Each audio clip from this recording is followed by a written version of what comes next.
Welcome to a special edition of The Power of a Father's Blessing, a podcast about faith, fatherhood, and finding hope. Here's our host, Michael Nolan. Welcome to a special edition of The Power of a Father's Blessing. Today we get the rare treat of going back in time to the year 2003, where our founder, Bill Glass, interviewed none other than NFL Hall of Famer, Naval Academy graduate, nicknamed Captain America and Captain Comeback, Roger Staubach. In this interview, you're going to be blessed to hear not just the life of a champion, but the character and integrity and faith that was lived out in this man's life. Bill and Roger will explore things such as fatherhood. They talked about it. Roger's father was a traveling salesman, but Roger had other men in his life who poured into him. Bill said that when he lost his father at 14, he needed a substitute father, men to come alongside him and give him the blessing. And he often got that in coaches. And we hear that Roger did the same, specifically with his head coach in the NFL, Tom Landry.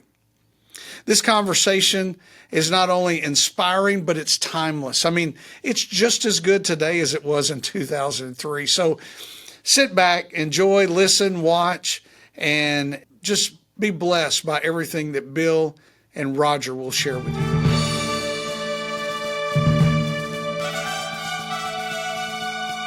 Welcome to Weekend with Champions. Each week, NFL champion Bill Glass interviews great champions from sports and other fields about their accomplishments, struggles, and motivations. Today's guest is unquestionably one of the greatest football players in history, Roger Staubach. His rocket career with the Dallas Cowboys led him to be voted the most valuable player of Super Bowl VI, and he was inducted into the Hall of Fame in 1985. Roger owns 2 Super Bowl rings. You'll not only hear about some of the great plays of his career, but also his military service in Vietnam, his years at the Naval Academy, and his childhood. Stay tuned as Bill interviews the legendary football player, Roger Staubach. Now, here's Bill. Roger, you know, I was at the funeral not too long ago with you, and you did a fantastic job in what you said about Coach Landry, and I was thinking that most of what was said about Landry wasn't concerning his great career as a player or a coach.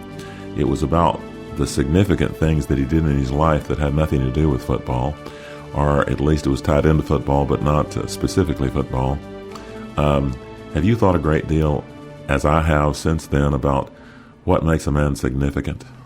When you're around someone, you don't really appreciate them until maybe you get older, more mature, and you see what they mean to you. And I think Coach did that for a lot of players, because they just looked at him as a coach.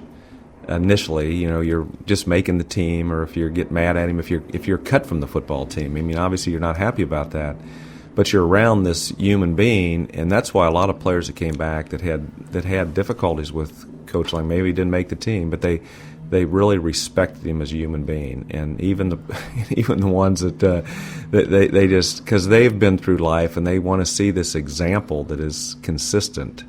And that's what he was. He was consistent. I mean, he really, and he didn't have, it was easy for him because he really lived his faith every day.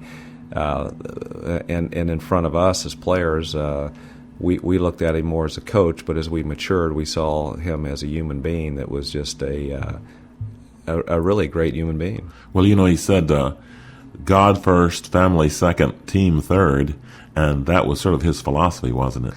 Yes, and you know, that can get a little trite when it's being said, but then when you see it being truly practiced all the time, then it really is meaningful. And he just walked his talk. He was someone that I think I would have jumped out of a office building from the 50th floor if I found out he wasn't who he said he was, because I really took a lot from him as a great example as a person, and he just didn't disappoint us. Were you close to your father? I was close to my father. My parents were both. I was an only child, and we lived in a home. I lived in a room with my grandmother for 13 years. We had a 2-bedroom house, and I was there the night she died. I was in the bed next to her, and we had a very close family. My grandmother let me get away with anything. My mother tried, but my mother went back to work when I was 9. But my dad traveled and worked. But I was very close to my parents. What kind of business was your dad in? He was in the shoe and leather business. He was a manufacturer's rep, and he struggled business-wise, but he was as good as gold. Roger, you won 2 Super Bowl rings, and tell us a little bit about your 2 Super Bowl victories. Well, the first Super Bowl was a year that Dallas. We said, hey, this is gonna be our year. So we said we're not going to lose at the end of the year, so we decided to start losing right away. And 71 we were a team that couldn't win the big game. We had a lot of talent. We traded for Herb Adderley. We got so we just really played inconsistently. So we were 4-3 in the middle of the year as a 14-game schedule, and we had a great turnaround that year. We won 7 in a row. We won 2 games in the playoffs. Then we beat Miami. So we really turned. It looked like another nightmare year where Dallas was going to win, but we weren't going to, go all the way, and yet we did, and it was a tremendous relief. I mean, Coach Landry was. I still see him coming off the field on the shoulders of players and smiling. I mean, he was just. I mean, it definitely one of the few times, huh? Yeah, it was. Walt Garrison. Walt said one time. He said, "Hey Walt, did you ever see Coach Landry smile?" He said, "Nah," but he said, "I was only there 9 years, you know." but that Super Bowl was a big deal for the Cowboys, and then it was nice to have it happen. You know, we were in a few more, and we lost to Pittsburgh, but we beat Denver the second time. It was like a new team. We had Tony Dorsett then, and Tony Hill, and Drew Pearson, and so we had I was like part of 2 eras. The old guys that won in 71. I was a younger old guy on a team, and then we had another shot at it again. And the toughest loss, we lost the Steelers the next year. If we beat Denver, we had a great football team, and so did the Steelers. We lost 35-31, and there's some real controversial plays in that game that still haunt me that could have made a difference. But we were a great team playing the Steelers that day, and but we lost a tough one. So you got to take the good with the bad, I guess. Hey, I hope you're enjoying today's special podcast, and we'll get to the conclusion momentarily. I just wanted to pause in between and make sure that each and every listener and watcher understood exactly what the Father's blessing is. Bill Glass wrote a book with Terry Pluto, this one right here, Champions for Life, the power of a father's blessing, because Bill knew the power of it, because he got his blessing from his father all the way up until age 14 when his father died. And then Bill knew what it was like to not get it anymore. And he said it's important for every child to receive this blessing. The blessing is very simple. So I want to show you and teach you exactly what Bill taught and is in this book of how to bless your children, your grandchildren, others in your community and in your church. It comes from Scripture. God the Father twice says about Jesus, once at baptism, at Jesus' baptism, and once at transfiguration. He says almost these exact words. This is my beloved Son, in whom I'm well pleased. It's got 3 components, and this is how you bless your kids. Number 1, you tell them, you're mine, and I'm so thankful that God gave you to me. Number 2, I love you. And number 3, I'm proud of you. It's that simple. That's how you can bless your kids. Bill found this out really as he was living life without a father, but then it really made an impact on him when he went into the very first prison that he visited over 50 years ago, when Bill encountered inmates that as he was talking to them, inmate after inmate after inmate, almost every single one of them said they never knew their father or they hated their father. But one thing was for sure, they never got a blessing from their father. Bill said it's so important. Statistics back it. Of the incarcerated across the nation, 75 to 80% grew up without a father. The statistics for crime and homelessness and dropping out of school, we could go on and on.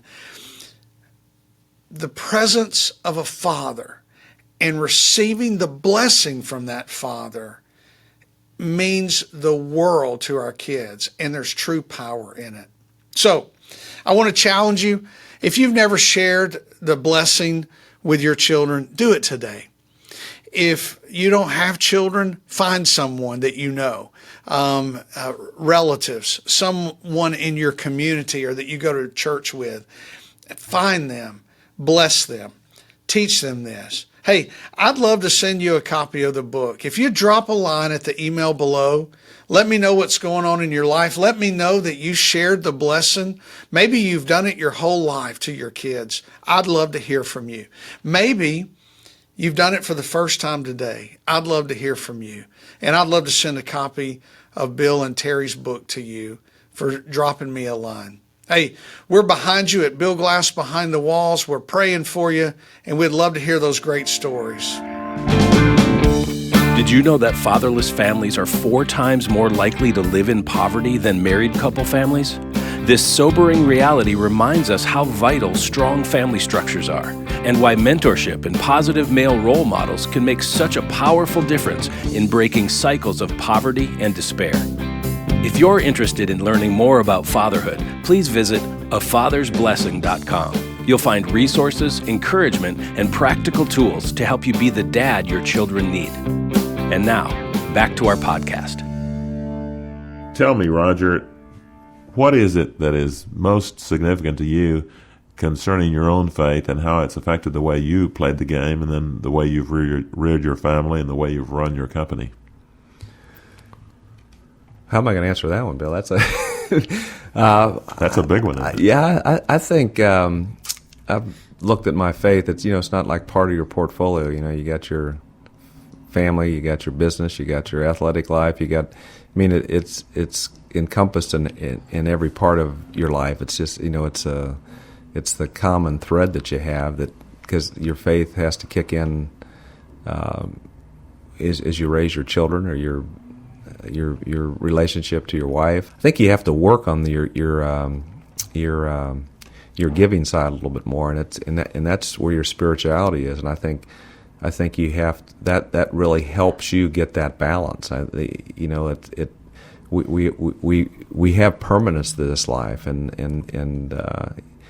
that ability to understand that, I think, helps you make decisions that affect everything you do. And so my faith is kind of intertwined into the decisions I make. I look at that as that something that is if Almighty God is looking at me right now, is it something that is pleasing in His sight? Does it make sense? And faith has to kick in, because we don't have all the answers. I mean, I get very there's things that happen to people that you say, how my mother died, she was as good as gold, but she died of cancer, and I'm thinking, Lord, why are you punishing my mom? I mean, and that's where faith has to kick. We don't have all the answers, and so I think faith has to be into that balance in your life to get you through the difficult times. And so it, even as an athlete or with your children, I mean, it's your faith is kind of, again, it's a thread throughout your life. Through the years, you've really been known, Raj, as being a great Christian, and people have loved you and appreciated you for that, because you have tried to set a good example, and you've been concerned about your example. I know a lot of athletes don't seem to care about their example. Well, and I think that my example, I mean, it's not a premeditated. I mean, it's just kind of the way I am. I mean, I think athletes that try to think about it, then if they're not, they're only out front with their example, but they're not living it. That's wrong too. So being who you are is very important, and it's nice though to be who you are, and you do have faith, and you have example in your life, because it's fun for me to live the way I live. I have a great time, but there are certain boundaries that I have, and it's not something I'm trying to do that isn't normal. I mean, to me. It's sort of like it becomes a reflex action, so that it becomes a very natural thing. Someone told me, be extremely spiritual but perfectly natural, and I think you've done that beautifully, Roger. And I want to thank you for being on the show. Bill, it's great being part of your life again. God bless. Thanks. That was Roger Staubach with Bill Glass. What a great NFL quarterback and a veteran and a businessman. But above all, he was a great family man and a man that has lived and is still living a life of character and unwavering faith.